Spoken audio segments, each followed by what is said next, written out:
Di Mesir, Bapak Ibu, waktu kami kuliah dulu, itu di samping kanan ada 3 kursi, di kiri ada 3 kursi, resop 2 juga begitu. Maka yang tidak sanggup berdiri disediakan kursi di samping. Waktu pertamanya tegak, Allahu Akbar. Nanti ketika imam ruku baru duduk. Ketika sujud rukuknya agak tidak sampai ke bawah. Maka jangan sampai tidak sholat sama sekali. Kenapa?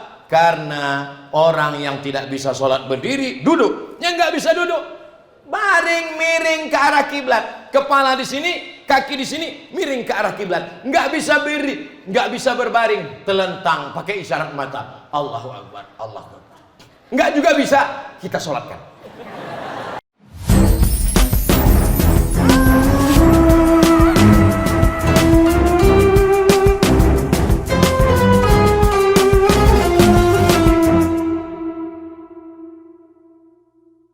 Dari mana kamu tahu Nabi itu kalau sholat mulutnya bergerak? Bittirabi lihyatih, saya lihat jenggotnya bergoyang. Kenapa jenggotnya bergoyang? Karena dagunya bergoyang. Kenapa dagunya bergoyang? Karena mulutnya, rahangnya bergerak. Bismillahirrahmanirrahim. Alhamdulillah.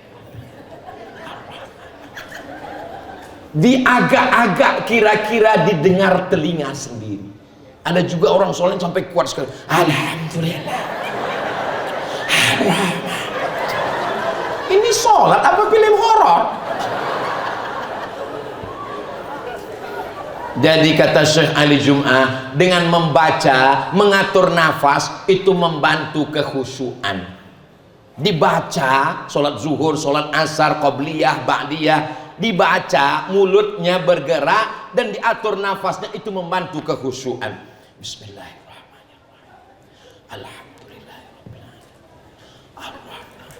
Ini karena mau cepat, iftitah, fatihah, ayat, satu nafas.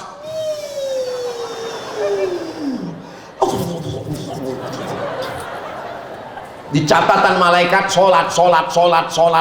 Daftar bacaan kumur. Macam dapat bakwan panas. Apa itu?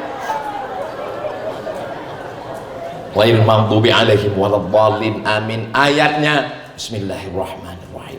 Qul huwallahu ahad, Allahus samad. Selesai qul huwallah, imam enggak sujud juga. Imam enggak ruku juga. Qul a'udzu falaq min syarri ma khalaq. Enggak ruku juga. Qul a'udzu birabbin nas, malikin nas. Enggak ruku juga. Ulang lagi qul huwallah lagi. Jangan sampai diam. Allahu Akbar. Jangan sampai terlalu menunduk seperti kuda dapat rumput. Jangan terlalu mendongak seperti kuda jantan melihat kuda betina. Maka kira-kira diletakkan bejana di atas tidak tumpah, rata. Gimana cara ngukurnya? Nanti sholat depan cermin, lihat.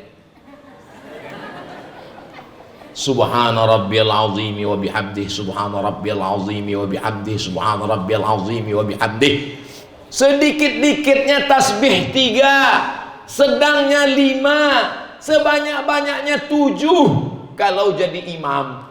Tapi kalau sholat sendirian, terserahlah. Nabi pernah sujudnya sepanjang ayatnya, tapi sholat sendirian.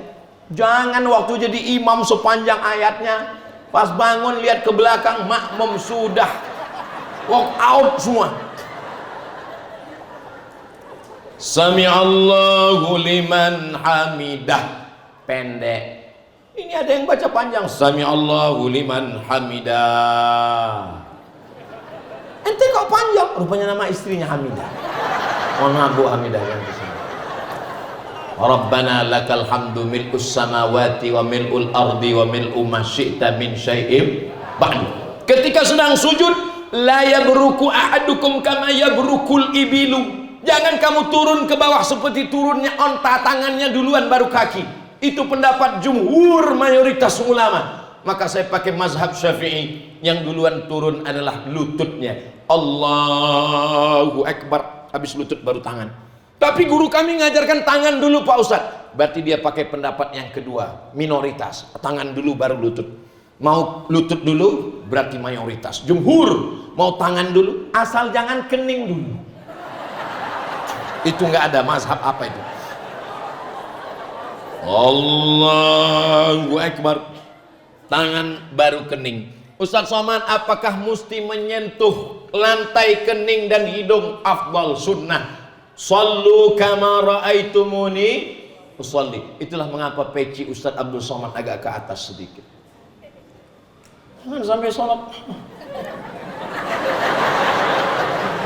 Nah, kening ini menempel. Rukun sujud ada 7 yang menempel. Ujung kaki, 2 lutut, ujung tangan, 2 ujung kaki, 2 lutut, 2 ujung tangan, 1 kening. Mentang-mentang orang kaya, pejabat, konglomerat, orang hebat, viral, tokoh masyarakat, gak mau menempelkan kening ke lantai. Pas sujud, Allahu Akbar, tempel ke tiang. Enggak sah, kecuali sakit, duduk di kursi. Mohon maaf Bapak Ibu, kita pun akan sampai pada usia itu. Ayah kita, ibu kita yang sakit, jangan larang ke masjid. Papa sakit, mama buat malu aja, di rumah aja. Oh jangan, bawa dia ke masjid. Ibu juga begitu, kalau ada suami sakit, bawa ke masjid. Dengan ke masjid itu bangkit semangatnya, sehat ya insya Allah. Amin. Mama, bawa aku ke masjid. Itulah dulu waktu sehat nggak mau, sekarang udah sakit mau ke masjid, mati aja. Jangan. Nggak apa-apa Pak, biar aku yang bawa. Ayo kita ke masjid. Insya Allah ini nggak lama Pak, nggak sampai hari Jumat selesai insya Allah. Ya Pak. Siapkan kursi.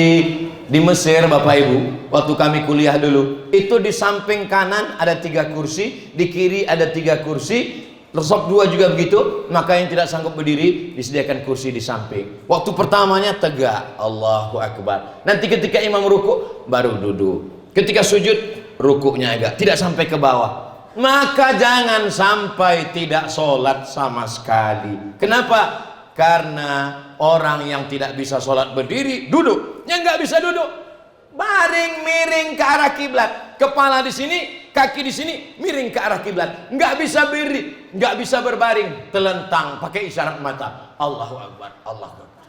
Nggak juga bisa, kita sholatkan.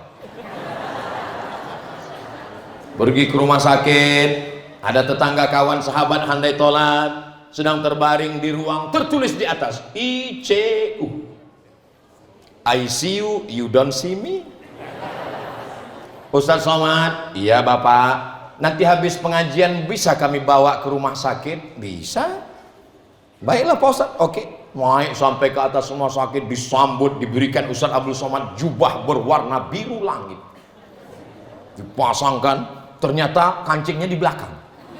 Setelah dipasang, masuk ke dalam ruangan kaca, dipersilakan semua. Silakan Ustaz Somad, silakan maju. Saya pun maju. Bapak-bapak nggak masuk, enggak Ustaz aja. Rupanya di dalam penyakit menular semua. Mereka mau suruh saya mati duluan. Sampai di dalam sepi, sunyi, tidak ada suara. Yang ada cuma suara tit tit tit tit tit tit tit. Bismillahirrahmanirrahim, bismillahirwafi, bismillahilkafi, bismillahilmuafi, bismillahilladzi la yadurru ma'asmihi syai'un fil ardi wala fis sama wa huwas samiul alim. Ya Syafi, ya Kafi, engkau maha menyembuhkan, engkau maha menyehatkan. Sehatkan saudara kami ini ya Allah. Wa'idzuka bi kalimatillahi tammati min kulli syaitani wa hammati wa min kulli ainil lamma. Meleleh air matanya. Saya kaget, kok dia nangis? Pak dokter, kenapa dia nangis? Selama ini kalau Ustadz datang dia salami Ustadz. Selama ini kalau Ustadz datang dia tersenyum. Sekarang tangannya tidak bisa terulur, senyumnya bisa mengembang, tapi dia mendengar suara Ustadz. Baru saya makin yakin hadis Nabi SAW. Ternyata orang yang sakit, orang yang koma, orang yang sakratul maut, pendengarannya tetap. Makanya berarti kalau bapak sakit, ibu jangan ngomong macam-macam di samping. Walaupun sedang koma, ini gimana surat rumah, surat tanah, biar dengar. Takutnya dia ngomong, belum lagi, kata dia. Ternyata telinga mendengar. Pak dokter yang bilang, Ustaz Somad tahu ada seperti keong di dalam. Iya, itu tetap mendengar Pak Ustaz. Dan air mata adalah satu-satunya respon. Nanti sampai masanya kita merespon dengan air mata. Menangis dia karena dia kenal suara ini adalah suara Ustaz Somad. Allahu Akbar, Masya Allah, Tabarakallah. Apa yang dia rasakan waktu koma itu Pak Dokter? Kata Pak Dokter, mohon maaf Pak Ustaz, saya belum pernah koma. Ada satu jamaah kita di Jakarta, sampai masuk ke dalam rumah sakit, kata dokter, bawa pulang ke rumah. Kenapa dibawa pulang ke rumah? Enggak ada harapan lagi. Begitu mau dibawa pulang ke rumah, tiba-tiba dia duduk. Yang sudah koma duduk. Ditanya sama istrinya, kenapa mas tiba-tiba sadar? Waktu saya sedang koma itu datang Ustadz Abdul Somad. Apa kata dia? Ustadz Somad nanya, kapan tablik akbar? Akhirnya keluarganya nelpon, Assalamualaikum Ustadz Abdul Somad. Waalaikumsalam. Bisa kita buat tablik akbar pengajian? Insya Allah. Saya pun datang. Saya tanya, apa betul Bapak waktu koma itu ngelihat saya? Betul Pak Ustadz. Apa kata saya waktu itu? Kapan tablik akbar? Lama saya mikir, kenapa dia ngelihat saya waktu koma? Otak saya berpikir. Akhirnya saya tanya, Bapak kalau pagi mau berangkat ke kantor, apa yang Bapak lakukan? Nonton ceramah Ustaz. Kalau mau tidur malam, apa yang Bapak lihat terakhir? Ceramah Ustaz. Ketika sedang di kantor, waktu kosong, apa yang Ustaz lihat? Bapak lihat? Ceramah Ustaz. Ternyata, apa yang sering kita lihat, apa yang sering kita tonton, apa yang sering kita dengar, itulah yang akan datang waktu kok. Bayangkan kalau selalu melihat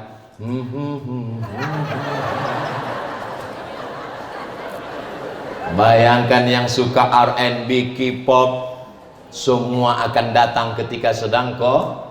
Allahumma salli ala Sayyidina Muhammad wa ashghili zalimin bizalimin wa akhrijna min bainihim salimin wa ala alihi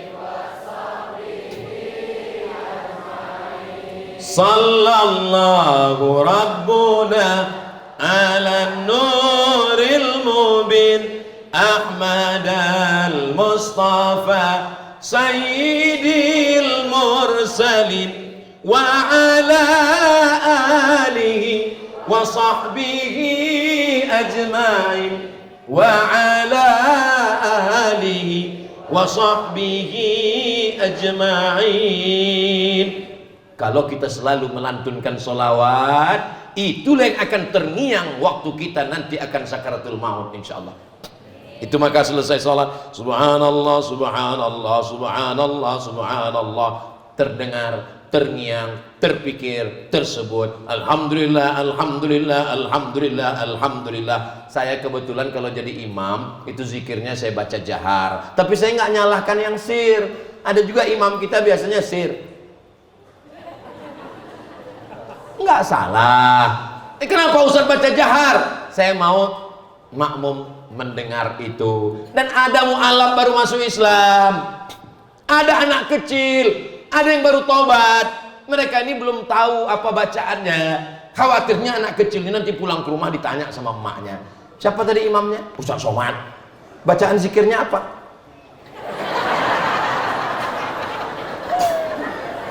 Jadi kalau saya baca jahar, anak-anaknya bisa jawab subhanallah, subhanallah, subhanallah. Pelan, kita ngajar mereka. Jangan kita ajar mereka nggak benar.